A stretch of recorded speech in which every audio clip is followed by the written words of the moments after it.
They handed him the deed as if he were being crowned. Gold seal, red ribbon, camera snapping. Applause filled the room. My stepbrother Dean beamed like royalty. Mom squeezed his shoulder. Dad lifted his glass in a toast. And me? I just smiled. No tears, no arguments. I simply took a photo. One quiet click, a nod. That photo became my receipt. 3 years ago, it had been my idea. The dream house on the hill. Mom used to gush about it. When rain leaked through the roof of our old place, she'd thumb through glossy magazines and whisper, "Someday, when we can afford it." We never could, until she emptied her savings to make it happen.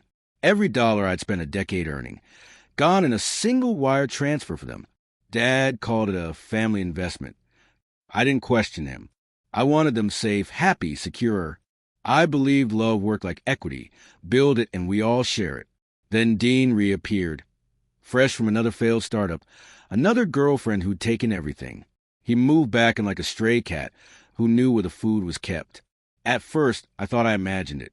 Mom calling him her golden boy. Dad slipping him extra cash. Little things, subtle, sharp betrayals. Until the night I saw the message on Mom's phone. "Don't worry, honey. We'll make sure the house is in your name before your sister finds out." That was the moment something inside me froze.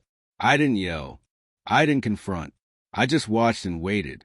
2 months before the housewarming, I quietly asked for copies of all documents, tax records, purchase agreements, power of attorney. They signed without reading. Just the bank paperwork. I said, smiling, they never noticed the second clause, transferring joint ownership of all furnishing, fixtures, and installed systems to me. Not the land, not the building, just everything inside. Appliances, lighting, floors, even the doors. A hollow house dressed in my money. At the party, they toasted Dean. He stood with champagne, feigning modesty. "I couldn't have done it without my family," he said. Mom dabbed at her eyes. I snapped another photo, a close-up of the deed in his hands. Proof of the moment they buried me. The next morning, movers arrived at 9 a.m. sharp. 3 trucks, 12 men. They had notarized, legally binding contracts. They dismantled everything. Marble counters, smart fridge, chandeliers, even front door hinges. By noon, the dream house was a skeleton, an empty echo. When my parents called, I let it ring. When Dean texted, "What the hell did you do?" I sent the party photo. Then a screenshot clause with my name on it. He deserves it more. I typed Mom's words beneath it. Now, he could keep what was left. They tried to fight back, threaten the police. But theft requires ownership, and everything they touched belonged to me. On paper, in ink, under the roof they thought was theirs. Dean's lawyer called it a technical ambush. I called it repayment. That night, I drove past the house.